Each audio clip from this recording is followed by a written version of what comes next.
Rated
The city is back and it's exciting.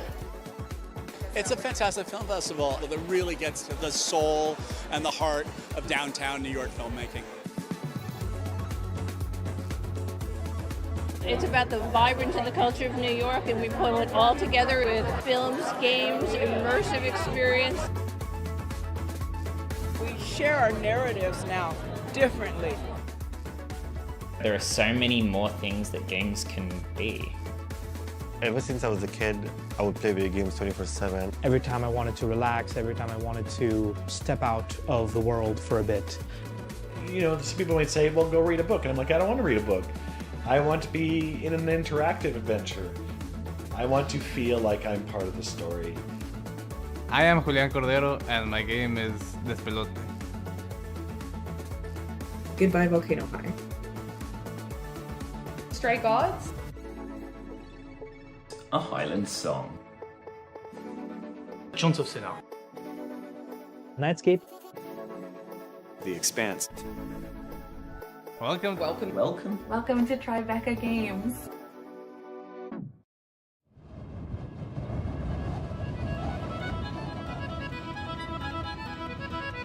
I must have climbed the hill behind the house 100 times. I know every stone. But after that hill, there's another. And then another again.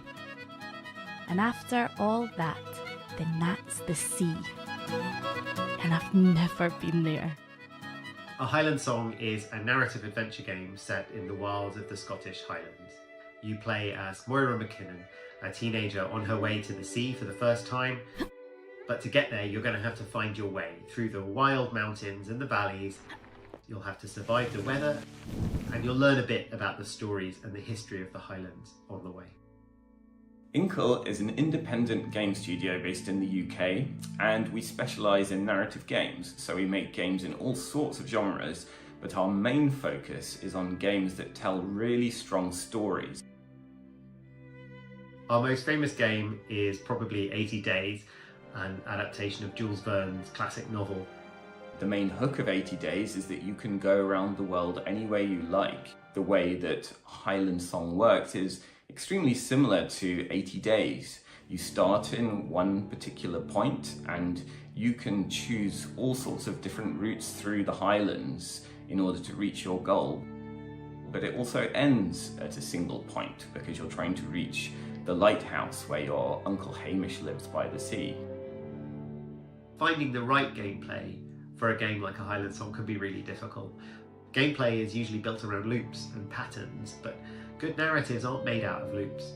We want to make sure that the character isn't doing anything just for the sake of gameplay, but everything the character's doing has to make sense within the narrative. So the reason that we've essentially created our very first platforming game is that it just makes sense for the character within this scenario to be jumping and scrambling over rocks. And it even has a rhythm action mechanic. So in many ways, it's the most gamey game that we've ever created. Moira's platforming abilities in a Highland Song are quite realistic.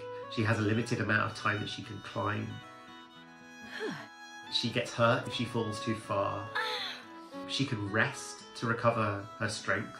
She gets affected by weather and affected by nighttime and affected by cold. A lot of our mechanics are built around the tension between knowing where you are and being lost. We have a map mechanic which is all about that. It's about finding little pockets of knowledge, learning the names of peaks and understanding the history of the peaks to help you find your way through this world. At Inkle, we've always loved hand-drawn 2D illustration. We love how expressive it can be, especially for characters. Even when we made 3D games, we still had 2D characters because we loved the overall effect.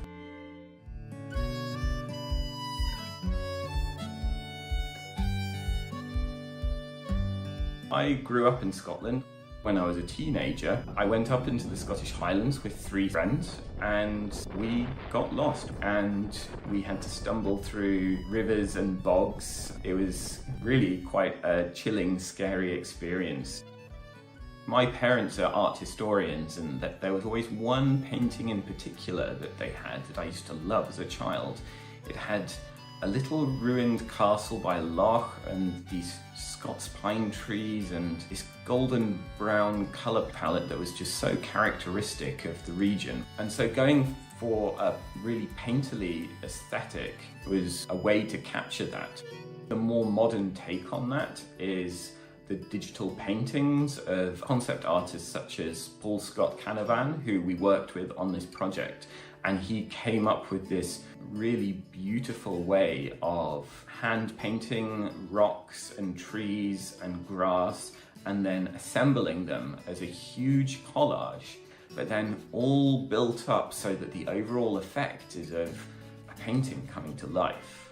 When people play a Highland Song, I really want them to come away with a strong sense of the place, the Highlands themselves. There's this tension in that place between being full of story and history and the marks left behind by people, whether that's ruined farmhouses or whether that's just the names attached to the various peaks and the stories behind those names, which often go back a very, very long way indeed. When I first kind of conceived of the game, I tried to forget everything about what games we'd made as a studio before, what games are out there, and I just tried to imagine, what do I want on my Switch for me to play right now? And pretty much a Highland Song, as the way it looks and feels, popped into my head, and I can't be prouder of what we've created.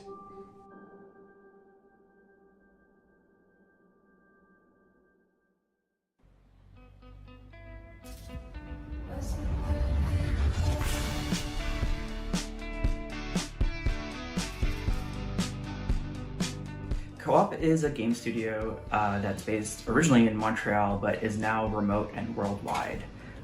It is a cooperative. Basically, that means that we make all major decisions together. We decide whether we want to work 4 days or 5 days.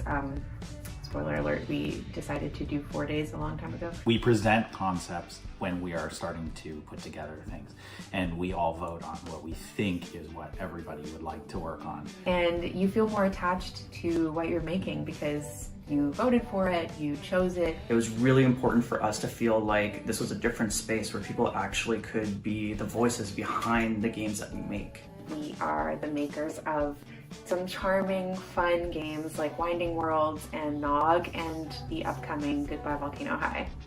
Goodbye Volcano High is a cinematic visual novel about dinosaurs in their final year of high school. At the start of the year, they find out that a meteor is coming.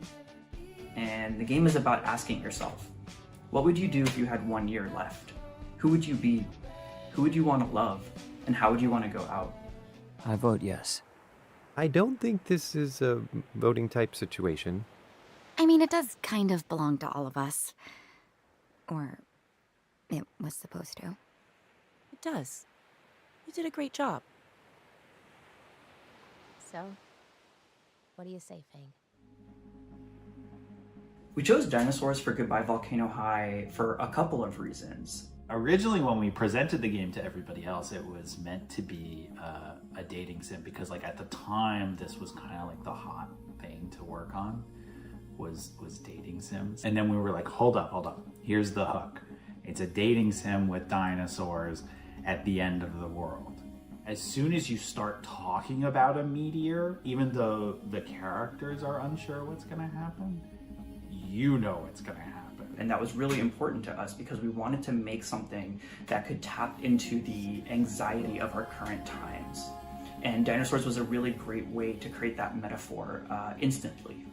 As it went on and we became kind of more ambitious and more interested in making what we actually like, we were like, what if it's an anime and we tell a story that isn't necessarily so focused on dating, but really goes deep into the emotional aspects of the end of the world. So high school already feels like it's the end of the world to most people, so it wasn't really that hard to hone in on the teen angst.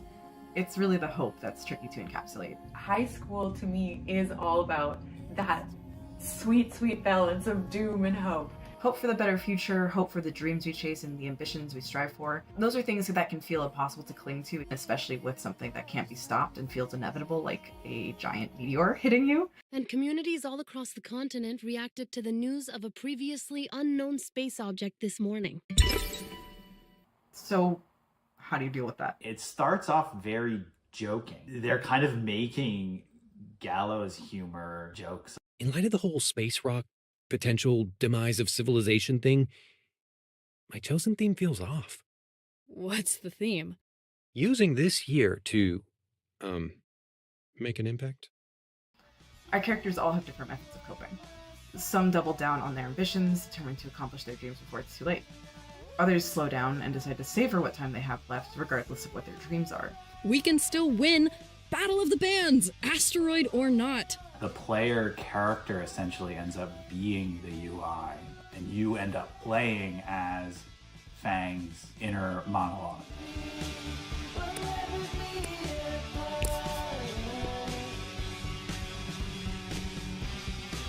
I think this means she's rooting for us? Music is really important in Goodbye Volcano High, and I would actually say music is really important to our studio and all of our games. It's core to our DNA, and music is central to the identity of the people who make the game, and so it is central to the identity of the game itself and the characters within it. There's no performance in this game that is separate from the narrative. It is essentially the same as having a scene of dialogue, but you're playing music. We never climbed, we never fell.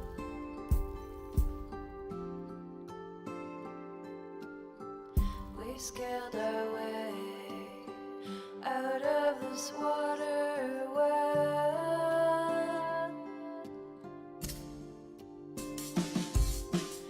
Fang is kind of gearing up for their future as a musician, and then realizing that they may not have a future anymore. So those two things are kind of clashing in their brain for the music they're creating and singing in the game.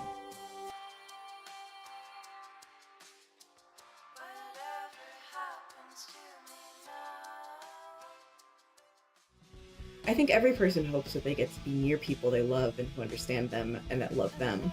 Those are things people can grasp no matter how much time they have left. I think that this game really encourages people to be brave, to do the brave thing, and love each other and be there for each other, even when it's scary, even when you don't know what's going to happen.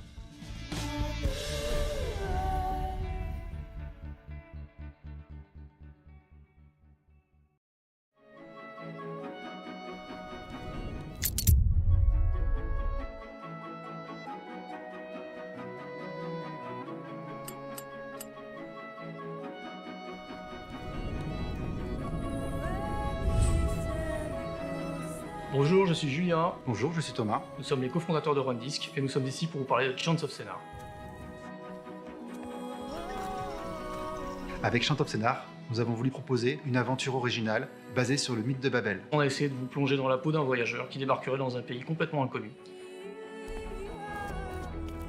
Tout au long de son ascension, le joueur va rencontrer 5 peuples différents.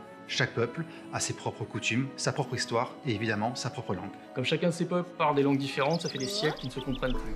Une partie du jeu et de l'aventure va consister à comprendre les raisons de cette division et peut-être essayer de rétablir l'harmonie dans la tour.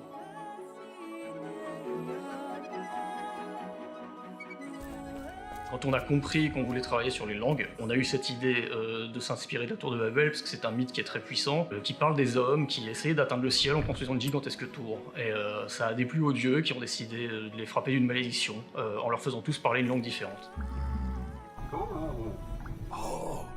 Ce qui est important et original dans le jeu, c'est que les langues sont des puzzles en soi. Pour nous, un mot c'est pareil qu'un levier, une porte, une clé. On comprend des langues en résolvant des puzzles, et résoudre des puzzles nous permet de comprendre des langues.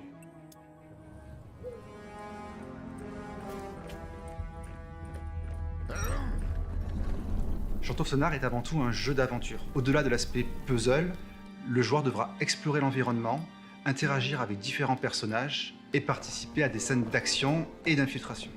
Donc on a eu cette idée de créer un héros qui serait plus un traducteur, un diplomate, un scientifique quelque part, et qui soit dans cette démarche de réconciliation. Le personnage lui-même n'est pas un personnage violent, c'est pas un personnage fort, c'est pas un guerrier. Il va s'en sortir, il va trouver les clés autrement que par la violence. C'est important pour nous de montrer ça, puisque quelque part ce qu'on essaie de montrer dans le jeu, ce qu'on essaie en tout cas de dire dans le jeu, c'est que la violence n'est pas forcément le moyen de tout résoudre. Les inspirations artistiques du jeu, elles se trouvent principalement dans la bande dessinée européenne des années 70-80, puis plus tard, on a élargi les inspirations du jeu. On a convoqué le brutalisme, l'architecture mauresque, l'architecture indienne, et c'est ce qui nous a permis de créer ce monde un peu plus réel. Chant of Scénar est une invitation au voyage, à la tolérance et à l'ouverture sur les autres. D'ordinaire, les langues étrangères sont vues comme un frein, c'est d'ailleurs pour ça qu'on parle de barrière de la langue. Mais dans Chofts of Scénar, ce contexte est voué à être dépassé puisque les langues y sont à la fois l'obstacle et la solution. On espère que vous aurez du plaisir à découvrir la tour, à résoudre ses mystères et à nous aider à réunifier ces peuples. Et évidemment, nous avons hâte d'avoir vos retours.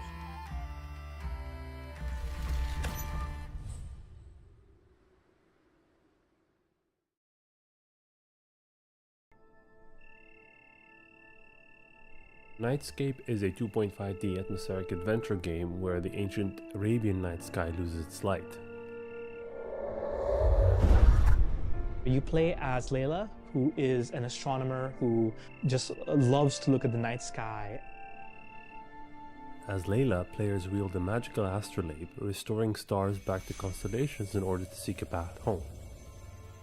A key stellar cast member is the Goat Kid constellation. The Goat Kid decides to accompany Layla in her journey. These days, people do not know much about constellations and the stories behind them, especially Arabic constellations. They're different from the Western or the Greek constellations. And so we've had a big research task finding out what those constellations mean, what the backstories are, and finding out how we can turn those ideas into gameplay elements. The importance of the sky is having this sky-ground connection. Having Layla use the constellation's abilities to solve puzzles and help with Layla in defeating enemies. The game being 2.5D, you can actually walk into the screen. There's a lot there that allow them to make the game very cinematic. This is a brand new experience for me, building a team from the ground up. We found an amazing level designer in Nabil and a coder in Idris. And very recently we found our technical artist in Zaki, and those three are the powerhouse of the studio. And I think it's really genuinely amazing that we found those guys who were willing to work with us in Doha. I was very unsure about the amount of talent for making video games in the Middle East. And I think we got super lucky finding the team that we did. For me, it all starts with a story and pictures that triggers my imagination. It triggered immediately some music in my mind. Beautiful Middle Eastern melodies to take them in, the makams, to combine them with harmonies, Western influences as well, that it comes together as a blend. In my mind, designing sound is a bit like playing with clay, like trying to model this clay, this sound, manipulate, edit, cut. For example, the hook shot is mostly made by a tree branch, the footstep of a scorpion walking, which is a mix of knife and stone. The voice of a scorpion is my voice, actually.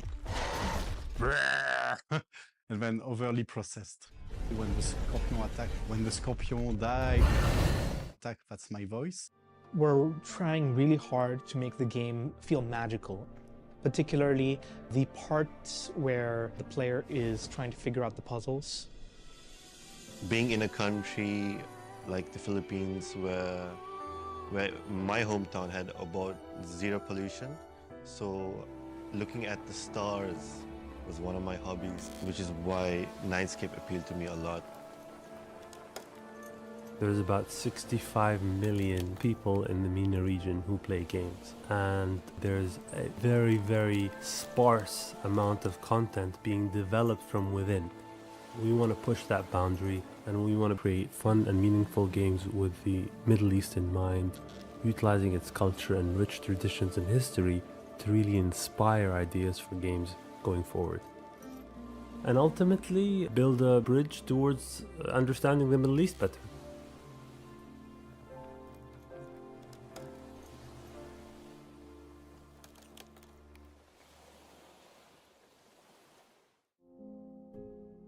Is the world too much, or is it just me?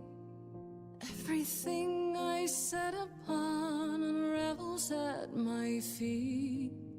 Everything I've learned wasted on a girl who doesn't know how to be free. The games industry is always absolutely convinced that we can only be this and this only until someone comes along and proves them wrong. Stray Gods is a role-playing musical where you control the song. You play as Grace, a college dropout who's not quite sure what to do with her life. A woman living in the modern world who encounters the last of the Greek muses. Calliope? Who dies in her arms, passes on her powers, and Grace discovers that the Greek gods are alive and well and hidden in the modern world. We think that Stray Gods kind of appeals beyond just fans of video games. It's a really unique story and a unique experience. There are so many elements that go into this game to make it special that you can attach to any one of them and have an incredible experience. Stray Gods is what we call a role-playing musical. It's not really a genre that's ever existed before. You say you didn't kill Calliope. You have 1 week to prove it. What do I do? Start singing. This is a game with branching musical numbers where the key decisions in the story are made in musical numbers that change depending on your choices. Lost girls, lost girls. The way that we tackle music is one that people have never seen before. Boarding multiple branching paths that should link up to each other. There's a lot of considerations to factor in. It's very complicated, but it feels very worth it in the end. Perfectly fine on her own. We got to work with some of the best, the most talented voice actors in the world, the most talented people on Broadway. Like, what more could you ask for, really? Being able to work with some champions like Austin Wintory, David Gator, Troy Baker has been nuts. At the end of the day, it came down to our composer, Austin. He works some kind of dark magic and you get it all back and you're like, don't know how you transformed that take into this, but it's absolutely amazing. You'll have to see. You'll have to see. We have such incredibly complex, thoughtful characters in this game. Every single character in the game has the potential to be a favorite. My favorite character is Eros. I really love Aphrodite. I think she is beautiful. Oh no, that's too hard of a question. My favorite character is, I think, Orpheus. My king, Orpheus. He's my favorite. It used to be Hermes, but Orpheus, emo king, love. Look at me, who do you think I am? I'm saying Medusa. I am the #1 Medusa fan in the office. I love Medusa, and I love Persephone, and I adore Freddie. But my favorite? I reckon my favorite character is Freddie. I'm really going to go against the grain here. My favorite character is Freddie. Everybody's going to say Freddie, so I thought I'd say someone else as well. But my favorite... Oh, yeah, I'll say Freddie. But Medusa and Calliope and Persephone. Like, it's really hard. Sorry. There is a level of belief in the studio in the themes in this game and the stories that it's trying to tell and the people it's trying to involve and the people it's trying to talk to that I haven't seen on a lot of the games that I've worked on in my career. We've assembled this superstar group of people. It is a Voltron of game development. Early on, Liam made a conscious effort to make sure that everyone that we hired culturally fit, but also had a conscious effort to make sure that we weren't hiring the same kind of people. Every single person who came onto this project brought something wholly and uniquely theirs. It's one thing to be able to hire to have diverse voices. It's also another thing to make sure that those voices are heard. It's just important for us that everyone, one, feels safe enough to share their opinion, and two, diverse enough that many opinions are shared from all sorts of walks of life. At the end of the day, gaming is about joy, and I really like being reminded that making games can also be about joy. Lost in a moment. Very soon, Lost in a moment. the idols will be no more. Lost in a moment.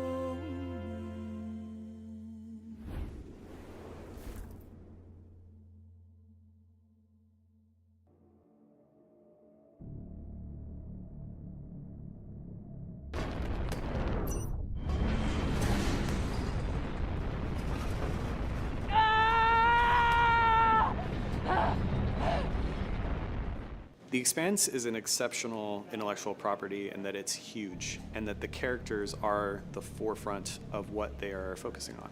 What is so compelling about it is that it works in several different mediums, right? I mean, we began with the books. And then I think what was so special about the television show was that it was almost like just another window of looking in at this same story. So what's unique about the way that we tell stories is that we give our players agency over the character they're playing, which basically means that their choices shape the overall story, so they're actually living in the story as opposed to just following along with it. When you're adapting a television property into a video game property, you have to think about what the fan is expecting and when they're coming into. This takes place years before the first season. We're getting to see the world through Kamina Drummer's eyes. She is a belter, somebody who's out in deep space and has grown up there, has never set foot on a planet, so her perspective is really different. It's hard for me to look at these moons without thinking about the Earther research colonies exploiting all the resources on them and giving nothing to the belt. I hoped to portray her, especially at the beginning of the video game, as a little bit more vulnerable and open, and to see the events that cause her to harden. Just like Ceres, bossing everyone around, only this time no dolls to keep you on the leash, yeah?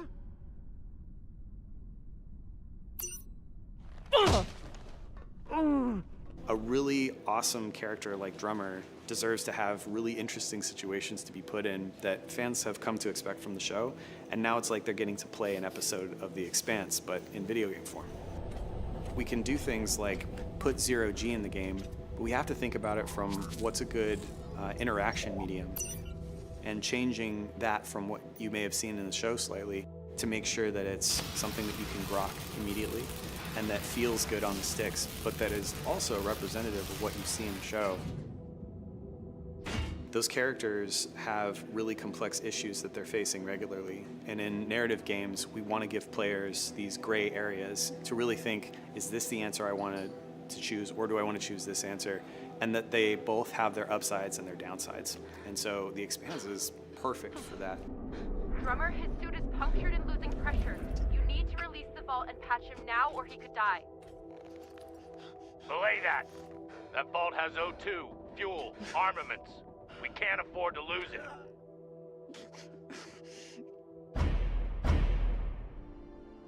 It was a really interesting challenge to come at the same character in a completely different medium. Deck 9 is a video game studio. We are known for our narrative, our characters, and our motion capture technology. It's a completely blank white room. You've got some tape on the floor, maybe a few things made out of wire to show where a door frame might be or something like that, but otherwise it's pure imagination. I assume you didn't come here to talk about crystals. We have a new target. What is it this time, El Dorado? The Fountain of Youth? Let me guess. The Falcon Horde of Venus? The UNN Urshanabi. Cap believes there's something valuable on board. Something that we are really excited for people to experience in the Expanse of Telltale series is the emotional performance that we're getting from our actors that comes through with our technology, and from our animators that really bring out the personality in these characters. I work for you, but you don't own me. Believe me, I'm well aware. Just want to make sure you're not having second thoughts about our deal. Oh, come on. We're equal partners. We pay the crew, the costs, and the overhead. The rest is 50-50. You and me. I mean, that's the joy and the beauty of a job like this, is that I get to play. We're hoping that you form these bonds with these characters and that they are something that you carry with you after you're done playing the game and you're thinking about it later. That, to me, is always a testament of good storytelling is, am I thinking about it long after I experienced the game itself?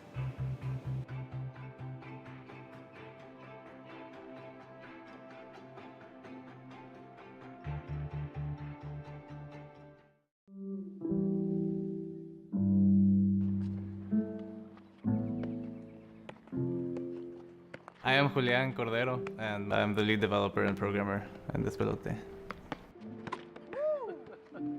Pelota is a game about soccer, and it's a slice-of-life adventure game set in 2001, when Ecuador was really close to qualifying to the World Cup for the first time. Everybody was incredibly excited about this moment, and you see it through the eyes of an 8-year-old kid kicking a ball around with your friends in the park. ¿Vamos a jugar? When I was growing up, I played a lot of soccer. In Ecuador, the culture of soccer is very big, and if you're a boy and you're not playing soccer, it's like hard to make friends. A lot of like my best friends I made were through playing soccer. But then when I moved to the US, I wasn't really watching or playing soccer for a few years. That sort of made me like take a step back from it. I sort of like realized this, and I was like, oh, like this had such a big role in my life. I wanted to make this game to sort of like figure out what it was that was really interesting about soccer growing up. When I started making the game, the first thing I focused on was this like relationship with the ball, and like making the ball like this physical object that you're kicking around. More than like creating like a soccer match, I knew that I wanted to just like your relationship with the ball and like how that sort of then relates to your environment. Immediately was thinking, okay, what should it look like? And there was this artist and musician, Sebastian. I really liked his work. My name is Sebastián Balbuena, and I am in charge of the art in Despelote. That includes 2D animation, 3D modeling, and also the music. This is actually the first video game I have ever worked in. I knew the game was going to be in 3D because I wanted the game to be like feel very physical, and this like the physical connection with the ball. We wanted to find a graphic style that could communicate emotions, and we found that the 2D hand-drawn animation was the best way to do that. We developed like the art style sort of around like his previous work, and his style sort of feels very nostalgic to us to have these like backgrounds with this like very grainy aesthetic. That was just very important to have that dynamic. The background being so noisy, the characters being so like hand-drawn and like so clean. As soon as like I was like, okay, well, what's the setting for this game? Like the only really idea I had was like where I have played soccer in my life, which is in Quito. That's where the game sort of had to be set. It became really important for us to like capture Quito in a way that was like very true to us. So we're using a lot of pictures, and the buildings are all real buildings. Some of the voices are from people that we knew. We wanted to have the same feeling that you get when you listen to people's conversation in the street. So that's why we went with the improvisation for the dialogue. It's all improvised, really. We like approached a lot of friends and family in Ecuador. The parents are played by my own parents, so there's an interesting dynamic happening there as you run around as a kid. The scene we set is, it's 2001. Ecuador is just coming out of this big economic crisis, and there's this idea we can qualify to the World Cup, and that's like really exciting. And it's been great because I think it's bringing in a lot of this like sort of communal understanding of the moment. So my parents aren't really big soccer people, but the excitement of qualifying to the World Cup was so big that even they were really excited about it. Oiga, ya está jugando el Ecuador, vamos a ver. Todo el mundo está hablando de que este sí hay chance. Capturing this moment in time was important because I think for my generation, the first time we qualified to the World Cup, it sort of meant like, oh, Ecuador is a tiny little country, but all of a sudden we were like in the world stage, and we were like playing against Italy, and like we were like in the big newspapers, and that felt like a really big thing. Pelota in Spanish means ball, and despelote is sort of a saying that people have. Is like, esto está hecho un despelote, is like, this is a mess. So it's sort of like a play on words, like ball and like mess. We're growing up with this idea of si se puede, which is what the people chant to the soccer team, which means, yeah, we can do it. Si se puede and si se pudo, like we can do it, and we already did it. Like that's not something my parents were able to like grow up with. People like grasp onto it so much, and I think it like really gave a lot of people so much hope. And I think for me, like that being like one of my earliest memories, it sort of made me grow up thinking like, oh yeah, like, yes, we can.